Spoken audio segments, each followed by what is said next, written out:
Hello, welcome to MJR RPG, a podcast for tabletop role-playing game reviews, replays, etc., etc. The following is a review of the free Call of Cthulhu scenario, Vengeance from Beyond, written by Mark Chiddicks and Marcus D. Bone. The first scenario in the Monophobia, a Fear of Solitude collection of 3 one-on-one duet scenarios. The first section of this review is spoiler light for players and keepers, while the second half is full of spoilers for keepers. In short, Vengeance from Beyond is a unique take on one-on-one scenarios, a common horror trope, and a classic Call of Cthulhu mystery setup that makes for a tense and intimate game between the player and the keeper, as long as the keeper is careful to avoid the latter half falling into tedium. The scenario is made for Call of Cthulhu 6th edition, but can basically run as is for 7th edition with a couple minor changes here and there. The scenario takes up 10 pages, which sounds like a small page count, but it's entirely body text with no images to break up the scenario's narrative. Another page of handouts and a stat block round out the scenario's content. While simple and text-heavy, the layout is clean, readable, and printer-friendly. And as it's a free scenario, it's difficult to complain about a lack of illustrations. The hook sounds as classic as it gets. The investigator needs to track down a stolen book. Things progress as expected for a short while until they very much do not. As a one-on-one duet scenario, the full weight of the scenario and responsibility to get the most out of it is on the single player and the keeper, and if both are not fully invested in the scenario, it likely won't take off. Vengeance from Beyond is decidedly not a beginner-friendly scenario, despite being written very clearly and in detail. The keeper will need to prepare NPCs and scenes beforehand, and they should understand well how to handle the pacing of the latter half of the scenario. The player likewise needs to be ready to take initiative in both uncovering and dealing with the mystery, as well as getting deeper into the investigator's head than the average scenario demands.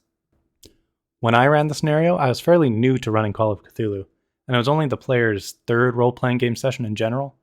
While we enjoyed the scenario, and I very much liked reading beforehand and preparing, we both did stumble in the latter half of the scenario.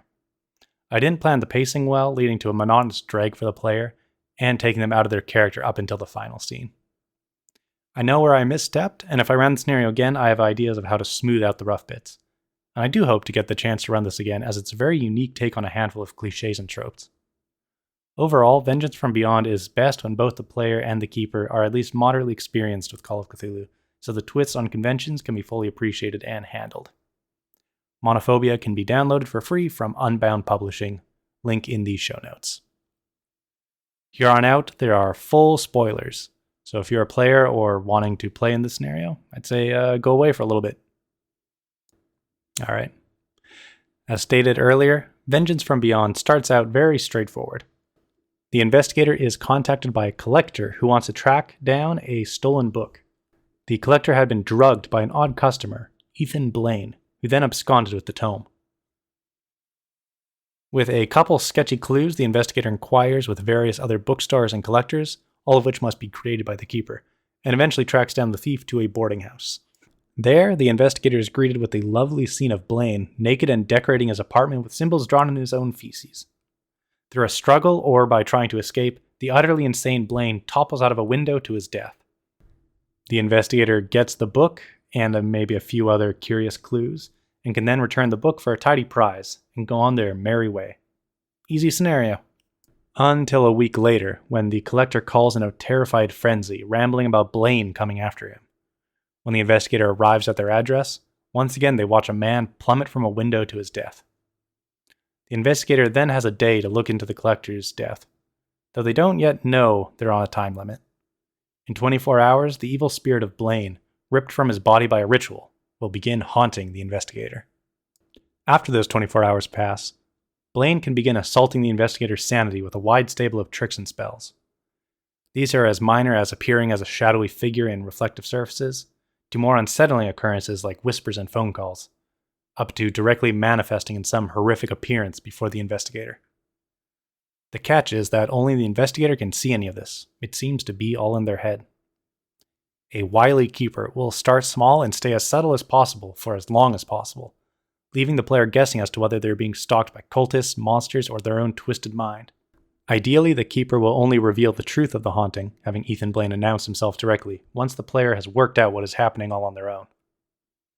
I made the mistake of having Blaine appear too early and taunt the investigator too directly, letting the player know what they were dealing with and robbing them of much of the actual horror of the scenario. Once you know that it's Blaine's ghost, all the mysterious shadows, rotting food, and whispered voices become mere annoyances, as the player just wants to get to the end of things. The only real way to find out what is happening, as well as finding the solution, is to get the original tome back. The investigator is left to come up with whatever harebrained heist scheme the player can come up with.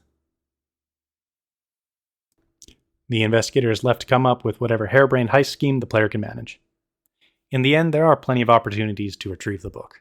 Once the investigator has it on hand, they need to research the book. And this is, for me, the greatest weak point of the scenario. It takes at least 18 days to read the book, all the while the spirit should be harassing the investigator, draining their sanity. There's no way to make that really interesting. It's just too long. Even reducing the read time to 18 hours is still a bit awkward, as every 2 hours or so, Blaine will have enough magic points to spook the investigator again. To ease this, I'd first have reading the relevant section of the tome take only 18 hours, potentially less if the investigator is well-read, mythos experienced, or has a companion NPC that can assist them. In my run, the investigator befriended one of the book collectors in the opening of the scenario, a wizened old crone that dealt out of parks at midnight. During that time, Blaine pools his MP and only does 1 or 2 small minor creepy distractions, such as sounds making the investigator think someone is in the house with them, or making them hallucinate a dead friendly NPC. As the investigator nears the end of their reading, Blaine uses his accumulated MP for a full manifestation, appearing in all his broken glory in front of the investigator, charging at them as if to rip their head off, before vanishing right at the last moment, hopefully leaving the investigator in a bout of madness. Reading the tome lets the investigator know what is really happening to them and how to banish Blaine. They will need to stop their heartbeat, defeat Blaine in a spirit world in a clash of POW, then have someone restart their heart soon enough before their brain atrophies. I absolutely love this climax. It's weird and complex, requiring planning and creativity on the player's part, and the brawl in the spirit world, complete with manifesting imagined weapons with POW rolls, is just a wonderfully bizarre little scene.